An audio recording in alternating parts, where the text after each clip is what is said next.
myself today. Is that you thought you were a fucking genius manipulator, but someone's better than you. This is kind of old news, I know, but I'm talking about it anyway, because YouTube drama, old and new, is the name of my game. And by game, I mean $20 in ad revenue. I've already done countless videos on Ethan Klein. Okay, not countless, it's been like 3, but I've already done a lot of videos on Ethan Klein. And I would say that I didn't want to make this video and try to convince you guys to feel sorry for me talking about him again. I would do that. Please feel bad for me, guys.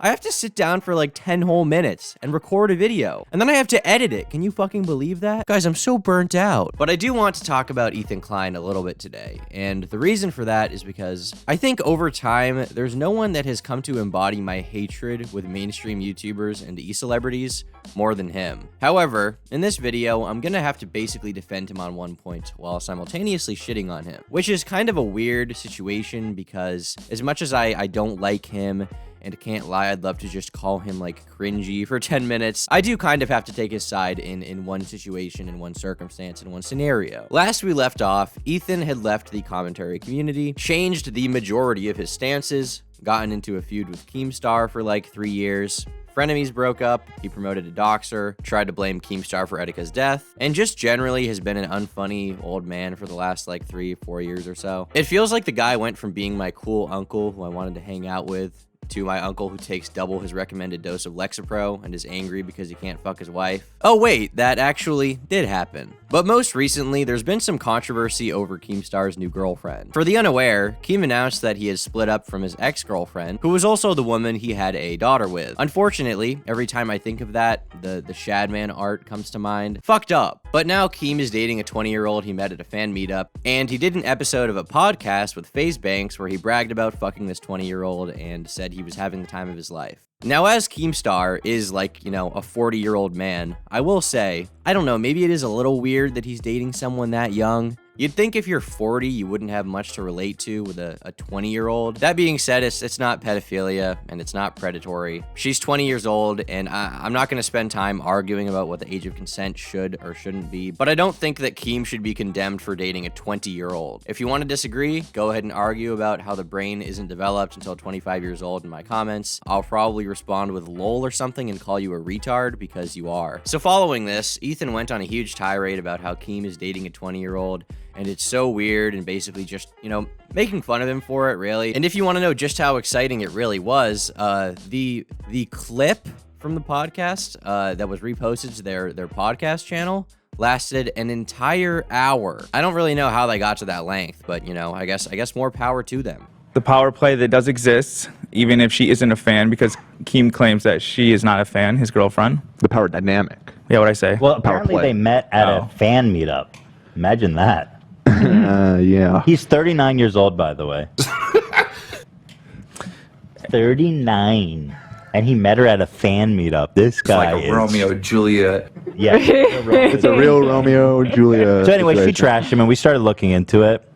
There was one bit in particular they did on the show when someone on the show called in and pretended to be Keem's girlfriend and said that she was best friends with Keemstar's daughter, who I believe is 14 years old. Their jokes at his expense, you know, I honestly didn't think they were that bad. They were really mean, and they were kind of bordering on like, I don't know. I feel like everyone wanted to call him a creep, like in this room, but couldn't quite call him one because they knew they'd get absolutely shit on. But yeah, I mean, you know, at the end of the day, they were jokes for the most part. Simultaneously, Trisha Paytas was tweeting about how Keemstar was weird and a fucked up guy for dating a 20-year-old. Obviously, this is a stupid take to have, but I want you guys to just keep this in the back of your minds for now, right? Trisha says Keemstar is doing the bad. So the next step in the story is that Keemstar ended up tweeting at YouTube, trying to get the videos from Ethan removed off of YouTube, claiming harassment. And he actually did get them taken down. Justice has been served. 2 videos of Ethan Klein and Gila Klein and the H3H3 podcast were taken down for violating terms of service of YouTube. And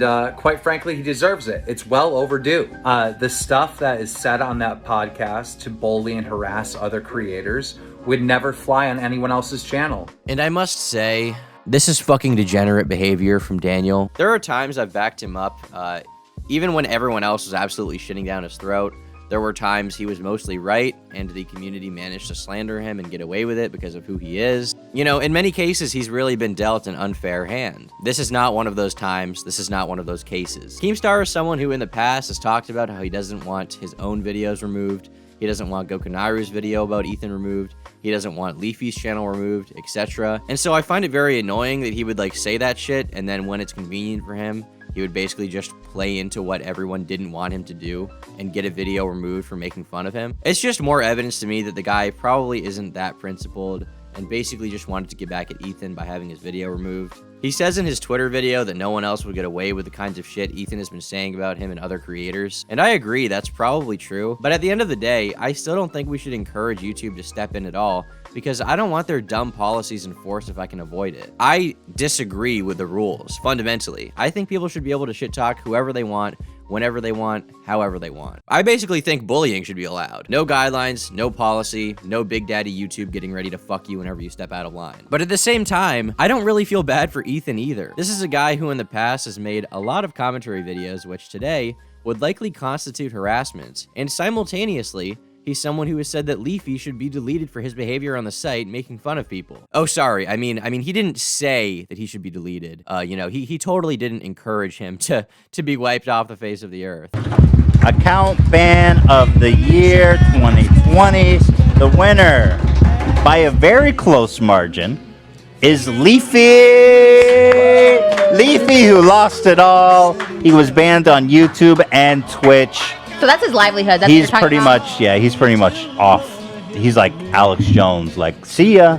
You know what I mean? Congratulations, Leafy. We'll definitely be getting you an award. Best Band Creator of 2020. Yeah, fuck you. This guy has been encouraging rules like this forever. He's been agreeing with YouTube, putting the ban hammer on people he doesn't personally like. I feel bad for YouTube as a whole, you know, as a website of creators, and the precedent being set that you can't make fun of people online. That fucking sucks. That is sad to me. With every passing day, we are growing closer to this website being populated exclusively by TV show hosts and like kids channels. But I don't feel bad for the guy who has been encouraging this kind of shit for years and now cries when he gets bit in the ass for the same shit he's been pushing. Fuck off. And if it's coming across like I'm just, you know, I'm just a gay Leafy fanboy or something, and I want him back on the website, and I'm still stuck in 2016. 2016 was a shit year. Stop being stuck in 2016, you fucking piece of shit. Cringy zoomer, edgy faggot. You're just a Leafy fanboy. You know what? Damn straight I am. Subscribe and bring that shit back. This all culminated in Keemstar inviting Trisha onto his podcast with FaZe Banks to have a chat about what happened. This is especially weird because just a few days prior, Trisha was calling Keemstar an awful person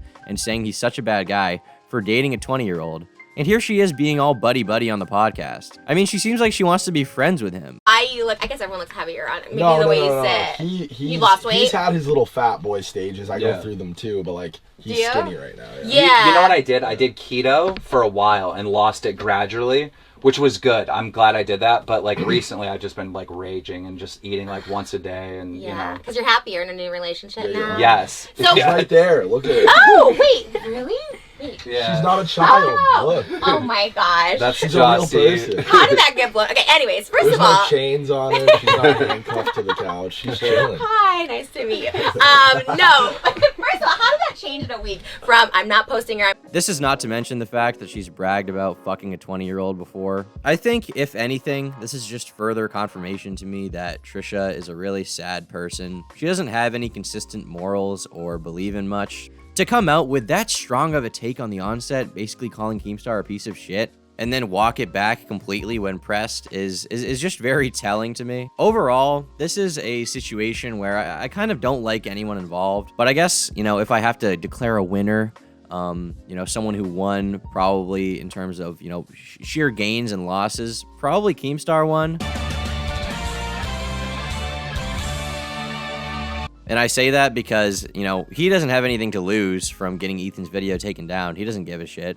Whereas Ethan, you know, has something to lose being that his videos are now down. I'm curious to see where everyone in the story is in like a year or so, because the feud between Keem and Ethan seems to be ongoing, despite YouTube themselves asking them to cut it out privately about a year and a half ago. Honestly, though, I will say it seems like Ethan is kind of instigating the majority of this, and Keemstar usually ends up responding and is kind of awakened from his slumber. I think most of Ethan's stress over this would be majorly reduced if he just tried to stop talking about and thinking about Keem. It's a little obsessive at this point. Like it's a little excessive, some may say. Oh yeah, and fucking Keemstar and the girl broke up like as I was recording this video, so there's that. But that's just my thoughts. Be sure to leave a comment down below giving me yours if you have any. Leave a like if you liked it. Drop a dislike if you disliked it. That's all I've got to say for today. Thanks for watching, and I hope you enjoyed the video. Fuck off. Bye.